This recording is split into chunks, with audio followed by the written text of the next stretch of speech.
সোহরাওয়ার্দী উদ্যানের এক কোণে বসে আছে ছোট্ট ছেলেটা। গায়ের রং মলিন, পায়ে নেই স্যান্ডেল, চোখে না বলা এক ব্যথার চিহ্ন। নাম তার আবির, বয়স হয়তো 5 কিংবা 6। হাতে ফুলের মালা, দূর থেকে চোখে চোখ রেখে আছে পথ চলতি মানুষের দিকে। কেউ এলেই দৌড়ে গিয়ে বলে, একটা মালা নেন না ভাই, একটা মালা নেন। প্রতিটি মালা বিক্রি হয় মাত্র 30 টাকায়, কিন্তু এই 30 টাকায় লুকানো থাকে আবিরের ঘামের গন্ধ, তার মায়ের না ঘুমিয়ে কাটানো রাত, আর ভাই বোনদের মুখে এক চিলতে হাসির আশা।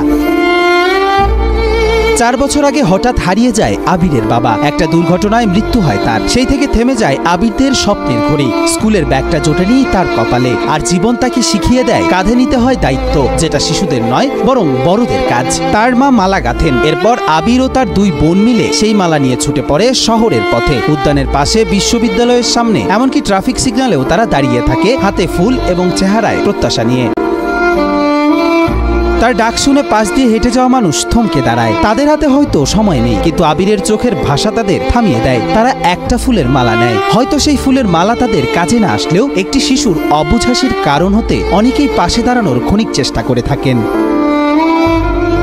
প্রতিদিন করে 50টা থেকে 60টা ফুলের মালা বিক্রি হয় তাদের। এতে আয় হয় 300 টাকা। এ দিয়েই চলে পুরো সংসার। আবিরের মা জানান, সন্তানদের পড়াশোনা করাতে চাইলেও অর্থের অভাবে করাতে পারেন না। এ বয়সে বন্ধুদের নিয়ে খেলতে চায় আবির, স্কুলে যেতে চায়, বইয়ের পাতা উল্টাতে চায়, কিন্তু তার কাঁধে চাপিয়ে দেওয়া হয়েছে দায়িত্বের ভার, যেটা অনেক বড়দের কাছেও অমানসিক।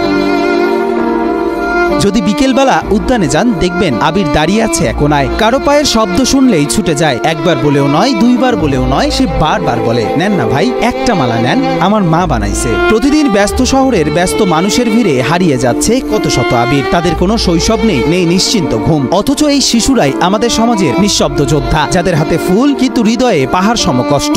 একটা ফুলের মালা কিনে হয়তো আমরা আবিরের পৃথিবী বদলাতে পারবো না, কিন্তু একজন আবিরের মুখে হাসি এনে দিতে পারি।